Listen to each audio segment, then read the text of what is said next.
शाळेत चालत जाताना मी माझा अनुभव सांगू इच्छित आहे। मी 6 वर्षाची असताना अंतरावर शाळेत पायी जाते। माझे नाव हिराबाई, वय 14 वर्षे, इयत्ता 8वी। इंडियामध्ये एका छोट्याशा गावात मी माझ्या आई-वडिलांसोबत आणि भाऊ-बहिणीसोबत राहते। घरात मी सर्वात छोटे आहे।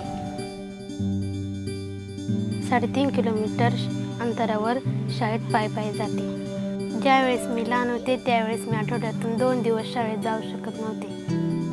ज्यावेळेस मी आणि माझी मैत्रीण शाळेत चालवतो त्यावेळेस खूप मोठमोठी डुकरे आमच्या समोर येत होती। ज्यावेळेस मी आणि माझी मैत्रीण शाळेत चालवतो त्यावेळेस माझी मैत्रीण खाली पडली आणि तिला खूप लागलं। ज्यावेळेस मी शाळेत चालवते त्यावेळेस उशीर झाला आणि शिक्षकांनी आम्हाला वर्गाच्या बाहेर उभं केलं। शाळेला मी बरेचदा उशिरा जात होते। गेल्या वर्षी मला चाइल्ड फंडकडून सायकल मिळाली। मला सायकल चालवता येत नव्हती त्यावेळेस माझ्या भावाकडून मी सायकल शिकले। सायकल भेटल्यानंतर मी खूप आनंद झाले आणि माझा गृहपाठ मी वेळेवर पूर्ण करू शकले आणि चालण्यासाठी मला कमी वेळ लागतो।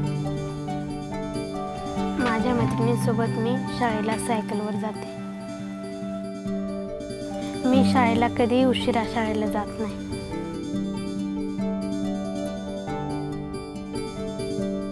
हायस्कूलची शाळा पूर्ण झाल्यानंतर मी कॉलेजला जाणार। मी पोलीस ऑफिसर होणार आहे।